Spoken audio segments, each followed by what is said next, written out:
Hey guys, Stealth here and welcome back to Transport Fever 2, where in this tutorial I'm going to be looking at how I look at a map and what sort of profitable opportunities you can pretty easily spot for this particular map. It's a random map, you can generate any map that you want and just try to follow along with what I'm doing. Ideally, I would tie two towns together.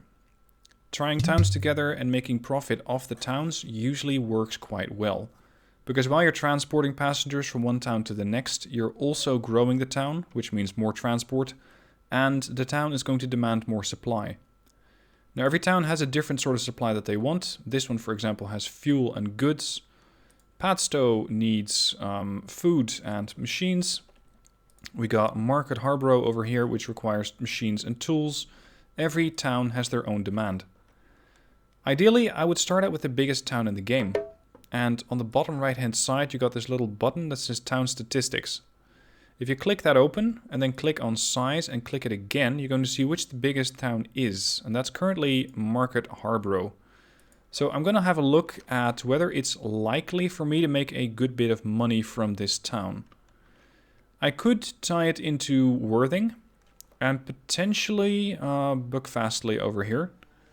This one is 164 residents and Worthing is 105.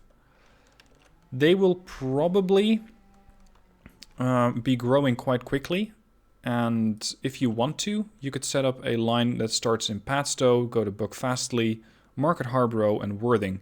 But that is definitely far in the future because I only have 5 million to work with. Okay, so if it's not the transport for the people that's going to be most interesting for this town, could I make it interesting to go for either machines or tools? Well, probably not in this case. Because if you look at the other button here that says Industry Statistics, I'm going to look at what exactly is creating machines and tools. Let's start with the tools first. We got the Seven Oaks Tool Factory, which so happens to be on the complete opposite side of the map as opposed to Market Harborough. So that's really not worth it. We do have one in Worthing though. This could be interesting because Worthing also needs these tools. So this is an area that might be interesting to use because I could get the tools from the Worthing Tools Factory and ship them to both Worthing and Market Harborough. But they need more. These things also require planks. Okay, where can I make planks? Over here in the north, not really. It seems like this area just does not have a... Oh, actually, here it is. Look at that. That's a streak of good luck right there. Worthing has a sawmill. So what I could do is take the forest over here, or even this might be better. The Cleator Moor Forest number 2. Use a couple of trucks, or in 1850 horse-drawn carriages, ship that to the Worthing sawmill, ship the stuff from the Worthing sawmill to the tools factory, from the tools factory to Worthing itself, and then we have our first little production chain. It's not even going to get that expensive. You could make this really, really small, but I'm not really interested in doing a very small line. I want to do something bigger. I want to do something that makes me about 300 to 500,000 in the first couple of years. And this is not going to do that.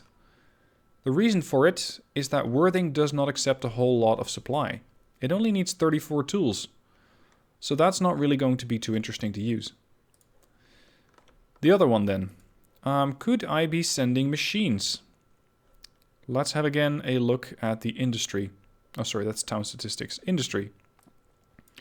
If I want to make machines, that is over here in the Cleator Moor Machine Factory. Now, Cleator has, it has it over here. These things require a lot more. Machines seem to be one of the more difficult products to make. They require planks, so that first goes from a forest to a sawmill and then to here. And then we're not done yet. It also requires steel. Steel, in turn, requires iron and coal. So you would set up a lot of transport networks to fulfill that side of demand. And since that is going to be quite a lot of work, I think that Market Harborough is just not worth it at the moment. So the next town then. Stonehouse. Stonehouse does not really seem to have any towns nearby, with the exception of Mansfield and Buckfastleigh. So what you could do is set up a train station somewhere over here. Send one line to Buckfastleigh and one line to Mansfield. And of course also set up supporting networks in the towns to make sure that your train station gets passengers. Then Stonehouse could pretty easily become a hub. Because I don't want to set up a route from Buckfastleigh to Mansfield, because that would involve building a big bridge. That's not what I want to do. That's expensive. If I would build this bridge, it would cost me 3 million. That's way too much money. I'm not even going to consider that. So crossing this large expanse of water is not worth it. It's not going to work. Now Stonehouse is a little out of the ways. It means that I have to build at least 2 bridges over here. So from Stonehouse, if I were to draw a straight line, and I would do it with a train, it would probably still be a big investment. Oh, it's not that bad. It's 400,000. So this could work. Alternatively, you could just set up a couple of horse-drawn carriages and transport people, well, 4 at a time, I suppose, from Stonehouse to Buckfastleigh. It probably wouldn't be profitable, because it's going to take them a long time to get from point A to point B, and people want to get there fast. The faster you transport people over a large distance, the more money you seem to get. So Stonehouse might not be too interesting either. How about Buckfastleigh itself? That's the 3rd town by size. I could again tie it into Padstow and Market. What do they want? They want fuel and goods. Fuel is generally not too difficult to produce, provided that it's not going to take too long to get to where you need it to be. And I think that right now it's going to be pretty difficult. Because while there are oil wells, you can recognize those by the oil drum, I don't really see a facility that refines that. That's all the way over here, an oil refinery.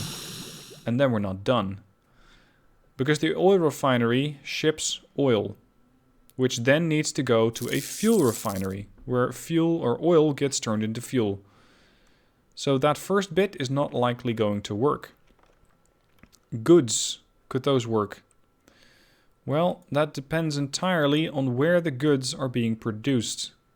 They're being produced in Mansfield, over here, and this again is one of those high-tier production chains, because you first need to make plastic and steel steel, as we've already figured, requires iron and coal, and then we make it into the steel, but we're not done yet, because we also need to make plastics. This is not likely going to work. So trying to supply Buckfastleigh with either of the materials is going to be pretty tricky. So in this situation, on this map, I would first go with a transport route from Buckfastleigh to Market. And that way, I would probably be making pretty decent money pretty soon. If you also tie in Padstow, that could work. It's 102. Worthing is 105 and might grow a little faster. And if you really have a feeling of splurging, then you could connect it to Stonehouse. So you make one large line, in which case you would be crossing almost the entire map from Stonehouse in the west all the way to Market, and potentially even to Watford in the east, or Wathurst. So by doing that, you could probably get pretty quick profits. Other towns are generally quite a bit smaller and don't look too interesting, although this track over here, Cleator Moor to Dudley, could be interesting. This could be a pretty easy way of making money, because it's a flat terrain. It's easy to get from point A to point B. Dudley could use a terminal station, or if you desire, a terminal station that goes here and then west and connects to Dartford. These two towns are 83 and 149. I think that Cleator Moor would benefit most from that. So that might be the route that I would first set up. Now, this is how I look at a map when I first get started. What opportunities are there? What production chains can I set up, and which ones are the easiest to do? For a rule of thumb, the easiest ones to do are food. You just need 2 sections of grain and you make 1 unit of food. That is generally pretty easy to do.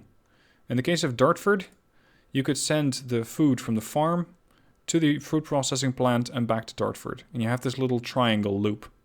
You could use the same vehicles for all maneuvers. That is a way that you could set it up, but keep in mind the supply that a town needs. This one only needs 19. It's not a lot. It's not going to be particularly profitable, but it will help. All right, that concludes the tutorial. This is how I look at a map, and I hope that it helps you in figuring out what sort of profitable opportunities you have on your map. I always recommend going with passengers first, and then later on building for supply segments. So actually finding and then constructing either food or fuel. I would not recommend going for machines or goods right away, because they are generally a lot more complex. You need more components, you need more lines, and more lines means more vehicles. More vehicles means more expenses, and I don't want that, especially not early on. Alright, that concludes the tutorial. If you have any questions, let me know down below in the comments. And otherwise, good luck figuring out what sort of profitable opportunities you have on your map, and have fun playing Transport Fever 2.